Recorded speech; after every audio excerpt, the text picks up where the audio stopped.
আরও একটা বিশ্বকাপ, আবারও স্বপ্নভঙ্গ ব্রাজিলের। হেক্সা মিশন পূরণে অপেক্ষা বেড়েছে আরও 4 বছর। কার্লোর অধীনেই 1990 সালের পর এত দ্রুত বিশ্বকাপ থেকে বিদায় নিল সেলেসাও। তবে ব্রাজিলের ডাগআউটে 2030 সাল পর্যন্ত থাকবেন অ্যানচেলোত্তি। সেই আসরের জন্য এখন থেকেই প্রস্তুতি নিতে শুরু করেছেন ক্লাব ফুটবলের অন্যতম সফল কোচ। তবে নরওয়ের কাছে হারের পর আপাতত বিশ্রামে ফুটবলাররা।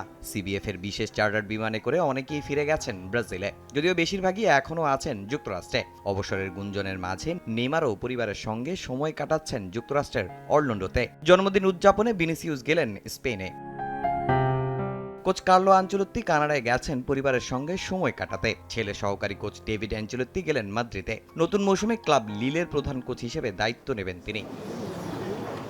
ছুটি কাটিয়ে খুব দ্রুতই ব্রাজিলের ডাগআউটে ফিরতে হবে কোচ কার্লো আনচেলোত্তিকে, কারণ সেপ্টেম্বর উইন্ডোতে অস্ট্রেলিয়ার বিপক্ষে প্রীতি ম্যাচ খেলবে সেলেসাও। আগামী 25 সেপ্টেম্বর অস্ট্রেলিয়ার কুইন্সল্যান্ড কান্ট্রি স্টেডিয়ামে প্রথম প্রীতি ম্যাচ খেলবে ব্রাজিল, আর ব্রিসবেনের সানকর্ফ স্টেডিয়ামে দুদলের দ্বিতীয় ম্যাচ অনুষ্ঠিত হবে 29 সেপ্টেম্বর। সেখান থেকে নতুন বিশ্বকাপ আসরের প্রস্তুতি শুরু করবে সেলেসাও। তামিম হোসেন, সময় সংবাদ।